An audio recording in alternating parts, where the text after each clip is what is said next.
सुन तस्करीमा अन्तर्देशीय संगठित सञ्जाल सक्रिय रहेको सीआईबीको निष्कर्ष। 3 क्विन्टल भन्दा बढी सुन तस्करीमा संलग्न 26 जना विरुद्ध मुद्दा चलाउन राय। संविधान निर्माण र संसदीय अभ्यासमा अब्बल साबित पूर्व सभामुख नेमुवाङका केही कदमहरू भने आलोचनाको घेरामा। भोलि राजकीय सम्मानका साथ अन्त्येष्टि गरिने। 7 वर्षभित्र झण्डै 70 लाख नागरिक स्वास्थ्य बीमामा आबद्ध, प्रक्रिया सहज बनाउन बीमित नागरिकको सुझाव। उत्तर कोरियाली नेता किम र रूसी राष्ट्रपति पुटिन बीच भेटवार्ता, हतियार बिक्री सम्बन्धी महत्वपूर्ण सम्झौता हुन सक्ने अमेरिकी दावी।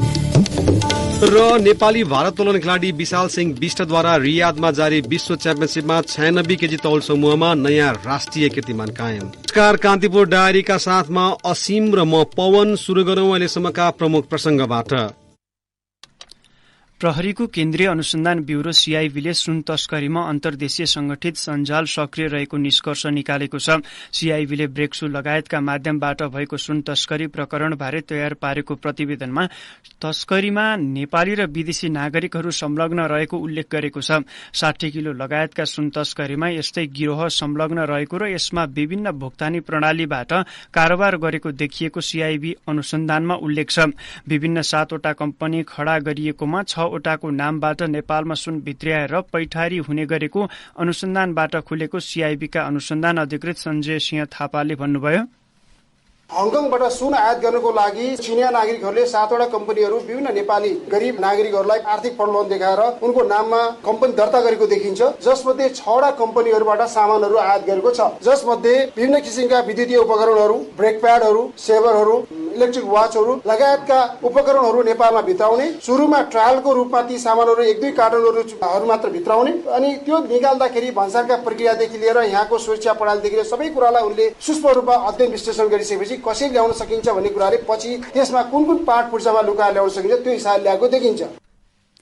सीआईबीले आज पत्रकार सम्मेलन गर्दै त्रिभुवन अन्तर्राष्ट्रिय विमानस्थलको भन्सारबाट बाहिरिएको 60 किलो सुन प्रकरणमा संलग्न रेडी ट्रेडले हालसम्म 302 किलो 716 ग्राम सुन अवैध रूपमा भित्राएको जनाएको हो। 3 अर्ब 50 करोड़ 2,16,552 रूपियाँ बराबर सुन तस्करी भएको अनुसन्धानबाट खुलेको छ। त्यस्तै ब्यूरोले नेपालमा भित्रिएको सुन हङकङबाट लोड हुने गरेको पाइएको जनाएको छ। विमान मार्फत भित्रिएको सुन बुझ्न 2 वटा समूह परिचालन भएको पाइएको अनुसन्धान अधिकृत थापाले बताउनुभयो। उहाँले भन्नुभयो, हङकङदेखि नेपालसम्म सुन तस्करी गर्ने गिरोहहरू कोही हङकङ बसेर कोही जो टप लेभलका जो किङ पिनहरू छन् तिनीहरूले नेपालमा पनि आउने जाने र यो माथिल्लो एयर कार्गोबाट आएको देखिन्छ र यसरी आइपुग्दाखेरि त्रिभुवन अन्तर्राष्ट्रिय विमानस्थलको गोदाममा आइपुग्छ। ती गोदामबाट ल्याउनको लागि नेपाली र कुनै विश्वास पात्रहरूलाई चाहिँ हराउने र हराउनको लागि यहाँ विशेष त 2टा ग्रुपहरू, लाजीपाटमा रहेको एउटा चिनिया समूहको ग्रुप र एउटा टोखामा सुन गाल्ने समूह, त्यो ग्रुपले चाहिँ सुन रिसिभ गरेर लाजिमपाट र टोखामा लगेर गाल्ने गरेको देखिएको छ। सुनको भुक्तानी र विदेशी मुद्राको अवैध कारोबारमा समेत सञ्जाल सक्रिय रहेको विषयमा नेपाल राष्ट्र बैंक समेतको सहयोगमा थप अनुसन्धान भइरहेको सीआईबीले जनाएको छ। पछिल्लो सुन तस्करीमा संलग्न 26 जना विरूद्ध मुद्दा चलाउन राय दिएको छ। उनीहरूलाई 7 वटा ऐनको दफा अनुसारको कसुरमा मुद्दा चलाउन सीआईबीले राय दिएको छ। संविधान सभाका अध्यक्ष एवं पूर्व सभामुख सुभाष चन्द्र नेमुवाङको पार्थिव शरीरलाई पारिवारिक र धार्मिक संस्कारका लागि बालुवाटार स्थित निवास राखिएको छ। ललितपुरको च्यासल स्थित एमाले पार्टी कार्यालयमा राखिएको स्वर्गीय नेमुवाङको पार्थिव शरीरलाई दिउँसो 1 बजेपछि बालुवाटार लगिएको हो। नेमुवाङलाई आफन्तजन, इष्टमित्र र परिवारका सदस्यहरूबाट श्रद्धाञ्जली अर्पण गरेपछि भोलि बिहान 11 बजे अन्तिम दाह संस्कारका लागि पशुपतिमा लगिने एमाले जनाएको छ। नेमुवाङको लिम्बू र हिन्दू दुवै संस्कारबाट अन्त्येष्टि हुने उहाँको पारिवारिक स्रोतले जनाएको छ। नेमुवाङको राजकीय सम्मानका साथ पशुपति आर्यघाटमा भोलि अन्त्येष्टि गरिँदैछ। संविधान निर्माण र लोकतान्त्रिक आन्दोलनमा पुर्याएको योगदानको सम्मानमा सरकारले नेमुवाङको अन्त्येष्टि राजकीय सम्मानका साथ गर्ने निर्णय गरिसकेको छ। विदेशमा रहेका नेमुवाङका 2 छोरा नेपाल आइसकेका छन्। नेमुवाङको हृदयघातबाट हिजो बिहान निधन भएको थियो।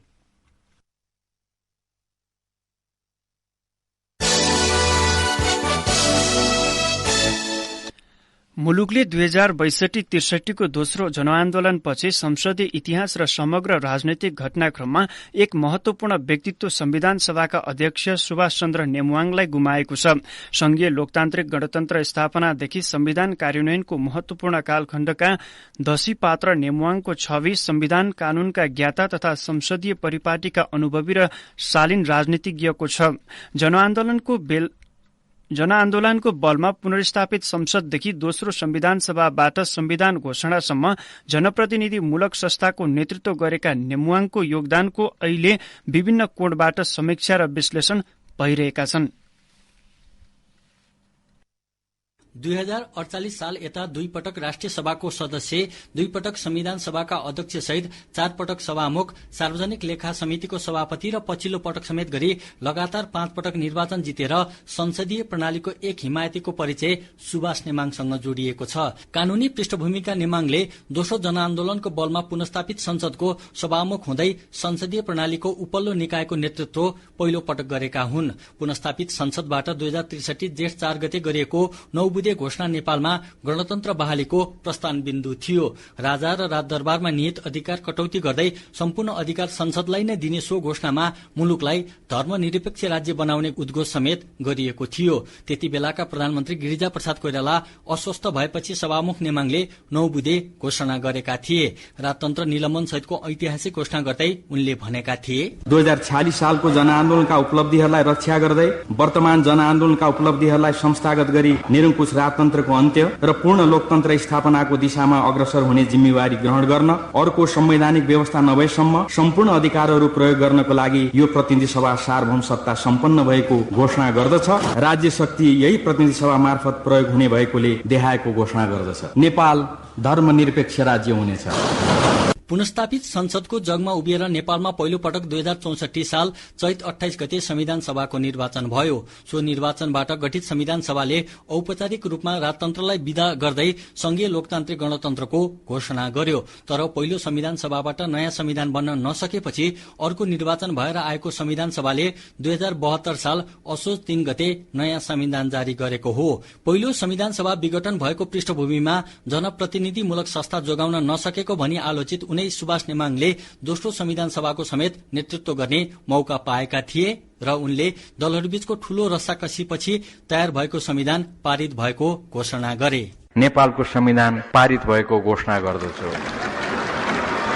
संविधान राम्रो भएर मात्र पुग्दैन, यसको कार्यान्वयनकर्तामा इमानदारी र प्रतिबद्धता हुन जरुरी छ। संविधानले शासन पद्धतिका सिद्धान्तहरू तय गर्छ, संविधानले बुद्धि विवेक र क्षमता भने बाँड्न सक्दैन। पूर्वी नेपालको इलाममा जन्मिएर समयक्रममा वामपन्थी लोकतान्त्रिक आन्दोलनमा होमिएका र कानूनको विद्यार्थी हुँदै संविधान निर्माणको अगुवाई गरेका नेमाङले राजनीतिमा ऐतिहासिक अवसरहरू आत्मसात गरे र उनी समाजवाद उन्मुख भनिएको संविधानको प्रमुख हिमायतीका रूपमा स्थापित भए। सभामुख र संविधान सभाको नेतृत्व गर्दा हरेक पटक सहमति, सहकार्य र एकता नेमाङको थेगो जस्तै थियो। फरक वैचारिक र सैद्धान्तिक पृष्ठभूमिका विद्रोही माओवादी र एमाले कांग्रेस सहितका दलहरूबीच सन्तुलन मिलाउने चुनौतीमा अब्बल साबित भएका उनी संविधान कार्यान्वयनमा आउन सक्ने जटिलताप्रति भने शुरूदेखि नै सजग थिए। संविधान घोषणा हुँदै गर्दा नेमाङले संविधान कार्यान्वयनमा समेत दलहरूको प्रभावकारी सक्रियतामा जोड़ दिँदै भनेका थिए, संविधान राम्रो भएर मात्र हुँदैन, संविधानको सहज र प्रभावकारी कार्यान्वयनको लागि राजनीतिक नेतृत्वले विवेकशील भई क्षमता प्रदर्शन गर्न सक्नु पर्दछ। नयाँ संविधानको कार्यान्वयनमा हामी सबै सफल हुने भन्ने कुरामा म पूर्ण विश्वस्त छु। संविधान निर्माणमा देखिएको दलहरू बीचको एकता यसको कार्यान्वयनमा पनि देखियोस् भन्ने मेरो सादर आग्रह छ।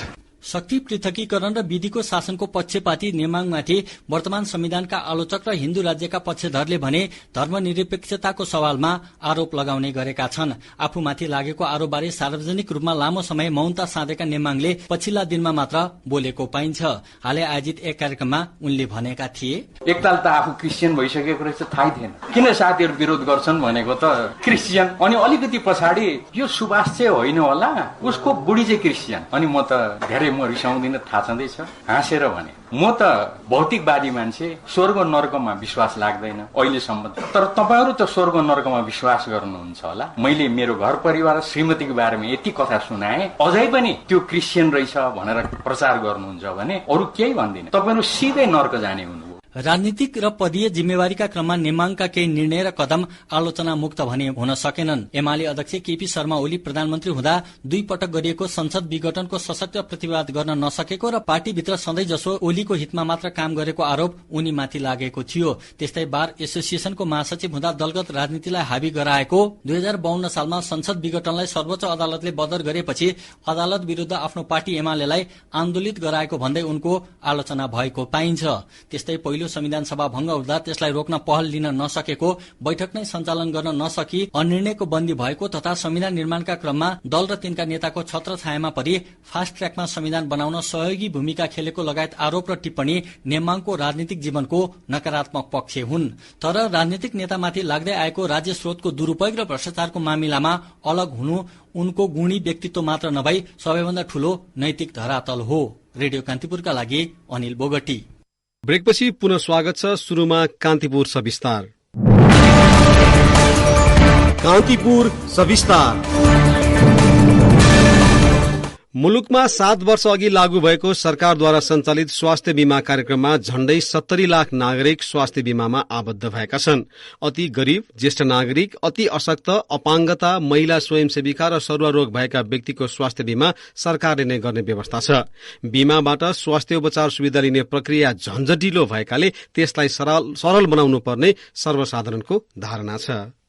स्वास्थ्य बीमा भनेको चाहिँ नागरिकको लागि चाहिँ सुरुवात गरेको छ। यो चाहिँ एकदम प्रशंसनीय कार्य नै रहेको छ। जति बीमामा आबद्ध रहेका छन् कम अब आर्थिक स्रोतहरू भएको मान्छेहरूलाई, विशेष आर्थिक स्रोतहरू कमजोर भएका अवस्था भएको मान्छेहरूलाई न्यूनतम केही नै पनि 1 लाख टाकाको गर्ने भनेपछि सामान्यतया अब 81 ब्रान्डहरू पनि फाइदाहरू चाहिँ लिन सकिरहेको जस्तो देखिन्छ। अब हामीले पनि यसमा अब बीमामा सहभागी भएका छौँ। उनी हुन् सुर्खेतका भीम सुनार। सुनारले बाँकेको नेपालगञ्ज स्थित भेरी अस्पतालमा स्वास्थ्य बीमा मार्फत 54 वर्षीय आफ्नी आमाको उपचार गराए। उनी जस्तै अरूले पनि बीमा मार्फत उपचार सेवा लिइरहेका छन्। स्वास्थ्य बीमा बोर्डका अनुसार हालसम्म करिब 70 लाख जना बीमामा आबद्ध भएका छन्। स्वास्थ्य बीमा मार्फत औषधि उपचार गर्दै आएकी कैलालीकी दुर्गा चौधरी पनि एक हुन्। उनी भन्छन्, जति छ बीमामा भित्र छ त्यति सबै भित्रबाट पाइन्छ, अरू सब बाहिर लिनुपर्छ नभएको दवाई। तर हामीलाई राम्रै लाग्यो, धेरै भन्दा धेरै सहयोग गर्यो मलाई। भित्रै सबै औषधि लिन पाइँदैन, पैसा नभएको बेलामा सबै त्यहीबाट हुन्छ।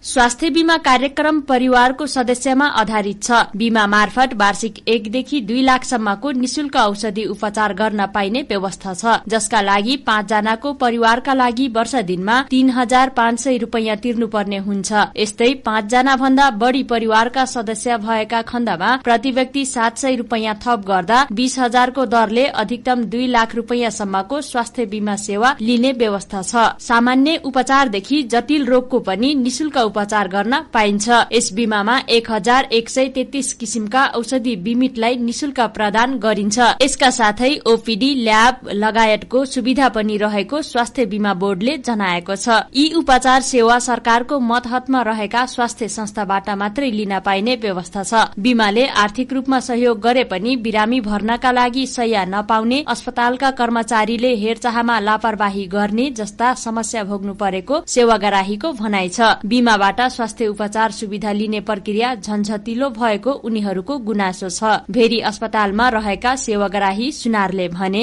सबभन्दा सजिलो एकदम तुरन्त लाभ लिने कसरी एक्टिभ गराउन सकिन्छ भन्ने कुरा प्रक्रियालाई झन्झटिलो बनाइएको छ सबभन्दा। अब त्यो मान्छेहरू त्यो साधारण गाउँघरको साधारण मान्छेहरू प्रक्रियामा कसरी जाने, कहाँ दर्ता गर्ने, कहाँ गएर के गरेर त्यो औषधि कसरी झिक्ने, अनि त्यस्तो हरेक कुराहरू, औषधि कुन पाउँछ, के पाउँछ भन्ने कुराहरू छ। यो कोही चाहिँ अब बिमाबाटै पाउने औषधिहरू पनि पाउँदैन भन्ने अवस्था हुन्छ। त्यो कुराहरूलाई सहजीकरण गर्ने एउटा भोलिन्टियर राखिदिएर हुन्छ कि के गरेर हुन्छ, त्यो चाहिँ अलिक सहजीकरण चाहिँ गरिदिन पायो भने चाहिँ अलिक सहज रूपमा चाहिँ मान्छेले उपभोग गर्न फाइदा चाहिँ लिन पाउँछ। मुलुकभर 753 स्थानीय तह मध्ये 749 तहमा स्वास्थ्य बीमा कार्यक्रम विस्तार भइसकेको छ। यस्तै 77 वटै जिल्लामा बीमा कार्यक्रम लागू भइसकेको छ। देशभर 440 अस्पतालबाट बीमा मार्फत निशुल्क उपचार उपचार सेवा लिन सकिने बोर्डले जनाएको छ। बीमा मार्फत उपचार सेवा लिँदा प्रक्रिया पुर्याएर जाँदा पनि अस्पतालले विभिन्न बहानामा सेवाग्राहीलाई दुःख दिएमा कार्यवाही समेत गर्ने बोर्डले जनाएको छ, जसका लागि बोर्डमा उजुरी दिनुपर्ने बोर्डका कार्यकारी निर्देशक डाक्टर दामोदर बसौलाले बताए। उनले भने सेवामा कुनै गुनासो आयो भने सेवाग्राहीले गुनासो व्यक्त गर्छन् अनि मौखिक फोनमा कुराकानी गर्छन् अथवा लिखितै हामीलाई निवेदन दिन्छन्, उजुरी दिन्छन् अनि त्यो अनुसार हामीले साँच्चै जाने बुझिकन त्यही नियत राखेर गरेको हो कि होइन भन्नेको थाहा हुन्छ। त्यो जाने बुझिकन नागरिकलाई चाहिँ सही तरिकाको नगरिकन विभेद गरेर दुःख दिने गाह्रो पार्ने काम गरेर रहेछ भने हामी त्यसमा कारवाही पनि गर्छौँ। कतिपय सेवा प्रदायक संस्थाहरूलाई सेवाको सूचीबाट हटाउनु पनि सक्छ बोर्डले होइन, आर्थिक कारवाही पनि गर्न सक्छ। त्यो बीमा ऐनमा नियमावलीमा स्पष्ट उल्लेख गरेका छ यी कुराहरू। पछिल्लो समय स्वास्थ्य बीमा कार्यक्रममा आबद्ध हुनेको संख्या बढ्दो रहेको बोर्डले जनाएको छ। यस बीमा मार्फत औषधि उपचारका लागि प्रक्रिया सहज बनाउन र सेवा दिने अस्पतालले भेदभाव नगरी उपचार गराउने वातावरण मिलाउन सरकारवालासँग बीमित परिवारको माग छ। रेडियो कान्तिपुरका लागि सरिता थारू। कान्तिपुर सविस्तार।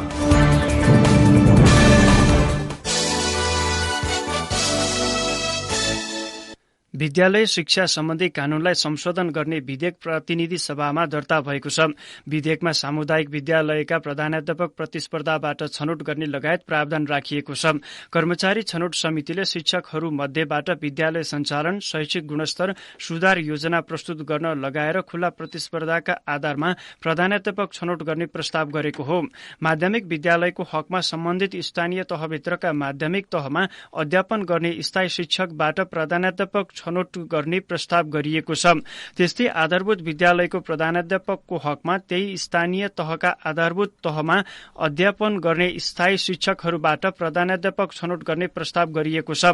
विधेयकमा विद्यालयमा अध्ययनरत विद्यार्थीका अभिभावकले आफू मध्येबाट विद्यालय व्यवस्थापन समितिको अध्यक्ष चयन गर्न सक्ने प्रावधान राखिएको छ। समितिमा स्थानीय तहमा स्थायी रूपमा बसोबास गरिरहेका बुद्धिजीवी, शिक्षाप्रेमी तथा समाजसेवी मध्येबाट कम्तीमा 2 जना महिला पर्ने गरी व्यवस्थापन समिति गठन गर्ने प्रस्ताव गरिएको छ। यसैबीच विधेयकमा माध्यमिक शिक्षा परीक्षा एसईई खारेजको प्रस्ताव गरेको छ। यसअघि एसईई प्रदेशबाट लिने कानूनी व्यवस्था भए पनि राष्ट्रिय परीक्षा बोर्डले नै लिँदै आएको थियो। सरकारले प्रस्ताव गरेको व्यवस्था अनुसार अब माध्यमिक शिक्षा उत्तीर्ण परीक्षा 12 कक्षाको मात्रै राष्ट्रिय परीक्षा बोर्डबाट लिइनेछ। प्रस्तावित विधेयकमा आधारभूत शिक्षा उत्तीर्ण 8 कक्षा मात्रै स्थानीय तहबाट सञ्चालन हुने उल्लेख छ। 9, 10 र 11 को परीक्षा भने विद्यालयले नै लिने प्रस्ताव विधेयकमा राखिएको छ। पाठेघरको मुखको क्यान्सर गराउने भाइरस विरूद्धको खोप अभियान शुरू भएको छ। 14 वर्ष पूरा भई 15 वर्ष ननागेका किशोरीलाई खोप लगाइने स्वास्थ्य तथा जनसंख्या मन्त्रालयले जनाएको छ। खोप अभियानको पहिलो चरणमा देशका विभिन्न 7 अस्पतालबाट लगाउन पाइने मन्त्रालय अन्तर्गतको परिवार कल्याण महाशाखा खोप शाखा प्रमुख डाक्टर अभियान गौतमले बताउनुभयो। किशोरीहरूलाई लगाउनका लागि हाल 20,000 भाइल खोप नेपाल ल्याइएको छ। चीनिया कम्पनी इनोभ्याक्सले उत्पादन गरेको सिकोलिन नामको सो खोप विश्व स्वास्थ्य संगठन अन्तर्गत गावीबाट प्राप्त भएको हो। 5 दिनपछि सर्लाही सदरमुकाम मलंगवाको अवस्था सामान्य बनेको छ। बजारमा पसल खुलेका छन् भने यातायातका साधन निर्वाध रूपमा सञ्चालनमा आएका छन्। गत शुक्रबार कृष्ण जन्माष्टमीको मूर्ति विसर्जन गर्ने क्रममा 2 समुदाय बीच विवाद उत्पन्न भएपछि मलंगवा तनावग्रस्त बनेको थियो। 2 समुदाय बीचको तनाव लगातार 5 दिनसम्म कायम रह्यो। प्रमुख जिल्ला अधिकारी इन्द्रदेव यादवले 2 समुदाय बीचको विवाद मत्थर भई जनजीवन सहज बनेको जानकारी दिनुभयो। वीरगंज 4 वीरता स्थित बाल सुधार गृहमा आन्दोलित किशोरहरूको मागका विषयमा स्थानीय प्रशासनले सम्बन्धित निकायमा जानकारी गराउने प्रतिबद्धता जनाएको छ। विभिन्न माग राख्दै गैराती गृहमा आश्रित किशोरहरूको 2 समूह बीच झडप हुँदा सुधार गृहमा आश्रित 11 किशोर र 34 जना प्रहरी घाइते भएका थिए। भक्तपुरको बाल सुधार गृहबाट भदौ 8 गते सरुवा भई वीरगंज लगिएका तथा साबिक गृहमा बस्दै आएका किशोरहरूको समूह बीच झडप भएको थियो। अपराह्न भएको छलफलमा तत्काल देखिएका समस्या समाधानका लागि सम्बन्धित निकायमा जानकारी गराउने सहमति भएको प्रमुख जिल्ला अधिकारी हिरालाल रेग्मीले बताउनुभयो। बाल गृहमा झडप भएपछि उनीहरूले गृह प्रमुख टीका कृष्ण काफ्लेलाई रातभर थुनेका थिए। कान्तिपुर डायरीमा पुनः ब्रेकको पालो। ब्रेकपछि कान्तिपुर डायरीमा अब आर्थिक प्रसंग। निजी क्षेत्रलाई विद्युत व्यापार दिने गरी विद्युत विधेयक 2080 संसदमा दर्ता भएको छ। ऊर्जा जलस्रोत तथा सिंचाई मन्त्री शक्ति बहादुर बस्नेतले आज विधेयक दर्ता गर्नुभएको हो। लामो समयदेखि निजी क्षेत्रले माग गर्दै आएको विद्युत व्यापारलाई ऐनको मस्यौदामा समावेश गरिएको छ। विद्युत व्यापार तथा प्रसारण लाइनमा निजी क्षेत्रको सहभागितालाई प्रस्तावित विधेयकले समेटेको छ। विद्युत उत्पादन अनुमति पाएका संस्थाले उत्पादन गरेको विद्युत पूर्ण वा आंशिक रूपमा खरिद गर्ने, व्यापार अनुमति पाएका संस्थाबीच आपसमा विद्युत खरिद बिक्री गर्ने लगायत प्रावधान राखिएको छ। त्यस्तै विद्युत प्रसारण, वितरण, व्यापार वा ग्राहक सेवाको विकास तथा सञ्चालन समेत प्रतिस्पर्धाको आधारमा गर्नुपर्ने मस्यौदामा उल्लेख छ। सरकारले युरोपमा सुरक्षित र व्यवस्थित रूपमा नेपाली कामदार पठाउन कार्ययोजना सहितको रोड म्याप बनाउने भएको छ। आकर्षक गन्तव्य भनिएको युरोपमा संस्थागत रूपमा कामदार नपठाउँदा तस्करी बढ़दो रहेको निष्कर्ष निकाल्दै रोड म्याप बनाउने भएको हो। प्रधानमन्त्री पुष्पकमल दाहालको अध्यक्षतामा काठमाडौँमा 2 दिन बसेको विभिन्न देशस्थित नेपाली राजदूतहरूको बैठकले युरोपमा सुरक्षित र व्यवस्थित रूपमा कामदार पठाउने व्यवस्था गर्न लागेको हो। त्यस्तै बैठकले यसलाई व्यवस्थित गर्न वैदेशिक रोजगार सम्बन्धी मागपत्र जाँचबुझ निर्देशिका 2075 लाई संशोधन गर्न परराष्ट्र मन्त्रालयसँग 7 दिनभित्र राय लिने निर्णय गरेको छ। बैठकमा प्रधानमन्त्री दाहालले आवश्यक सहजीकरण गरी सुरक्षित वैदेशिक रोजगारीको सुनिश्चित गर्न सम्बन्धित निकायलाई निर्देशन दिनुभयो। तितोपत्र बजार आज दोहोरो अंकले बढेको छ। शेयर कारोबार मापक नेप्से परिसूचक आज 39.48 बिन्दुमा कायम भएको छ। आज नेप्सेमा 275 वटा कम्पनीको 51,44,724 किता शेयर खरिद बिक्री हुँदा 1,49,55,00,000 रुपैयाँ बराबर कारोबार भयो। अघिल्लो कारोबारको दिन नेप्से परिसूचक 19.42 अंकले घट्दा 1,13,00,00,000 रुपैयाँ कारोबारमा खुम्चिएको थियो। त्यस्तै आज कारोबारमा आएका सबै उपसमूहको परिसूचक बढेको नेपाल स्टक एक्सचेन्जले जनाएको छ। अब मुलुक बाहिरका प्रसंग। उत्तर कोरियाली नेता किम जोङ उनले रूसी राष्ट्रपति भ्लादिमिर पुटिनसँग भेटवार्ता गर्नुभएको छ। दुई नेता बीचको प्रतिनिधिमण्डल स्तरको वार्ता भएको रूसी अधिकारीले पुष्टि गरेको बीबीसीले जनाएको छ। पुटिनले नेता किमलाई रूसी अन्तरिक्ष केन्द्रको भ्रमण गराएको तस्विर समेत सार्वजनिक भएको छ। दुई नेता बीच सन् 2019 पछि पहिलो पटक भेट भएको हो। मस्कोले उत्तर कोरियाली भू उपग्रह प्रक्षेपणमा सहकार्य गर्ने प्रतिबद्धता व्यक्त गरेको समाचारमा जनाइएको छ। रूस भ्रमणमा रहेका नेता किमले मस्कोसँगको सम्बन्धलाई निकै महत्व दिएको उत्तर कोरियाली सरकारी समाचार संस्था केसीएनले जनाएको छ। उत्तर कोरियाले रूससँग हतियार बिक्री सम्बन्धी महत्वपूर्ण सम्झौता गर्ने अमेरिकाले दावी गर्दै आएको छ। लिबियाको पूर्वी क्षेत्रमा समुद्री आँधी ड्यानियलले निम्त्याएको विनाशकारी बाढ़ीमा परि 5,000 भन्दा बढ़ीको मृत्यु भएको छ। अधिकारीहरूका अनुसार बाढ़ीमा परि 10,000 मानिस अझै बेपत्ता रहेको रोइटर्सले जनाएको छ। उद्धार तथा खोजी कार्य जारी छ। भूमध्य सागरसँग जोडिएको पूर्वी तटीय शहर डेर्नामा बाढ़ीले सबैभन्दा क्षति पुर्याएको छ। समुद्री आँधीका कारण आएको भारी वर्षाले 2वटा बाँध भत्किएपछि अनियन्त्रित बाढ़ी शहर पसेको थियो। सरकारका आन्तरिक मामिला मन्त्रीले 5,300 मानिसको मृत्यु भएको पुष्टि गरेका छन्। राष्ट्रसंघीय मानवीय सहायता कार्यालयले खोजी तथा उद्धार सहयोगको लागि आपतकालीन टोली परिचालन गरेको छ। America, Germany, Iran, Italy, Qatar, Egypt र टर्की लगायतका देशले उद्धार तथा राहतको लागि सहयोग पठाउने तयारीमा रहेको जनाएका छन्। अब एउटा खेल प्रसंग। नेपाली भारोत्तोलन खेलाड़ी विशाल सिंह विष्टले साउदी अरेबियाको रियादमा जारी आईडब्ल्यूएफ विश्व च्याम्पियनशीपमा नयाँ राष्ट्रिय कीर्तिमान बनाएका छन्। पुरूष 96 केजी तौल समूहमा विशालले स्न्याच, क्लिन एण्ड जर्क र कुलमा गरी 3 नयाँ राष्ट्रिय कीर्तिमान बनाएका हुन्। विशालले स्न्याचमा 126 केजी, क्लिन एण्ड जर्कमा 165 र कुलमा 291 केजी भार वहन गर्दै आफ्नै नाममा रहेको कीर्तिमान सुधार गरे। यसअघि स्न्याचमा 125, क्लिन एण्ड जर्कमा 161 र कुलमा 283 केजीको कीर्तिमान विशालकै नाममा रहेको रियादबाट नेपाल भारोत्तोलन संघका अध्यक्ष रामकृष्ण श्रेष्ठ बोसले जानकारी दिए। विशालले अब आफ्नो लक्ष्य एसियाली खेलकुद रहेको र त्यहाँ पदककै लागि नभए कीर्तिमान सुधारका लागि स्पर्धा गर्ने प्रतिक्रिया दिए।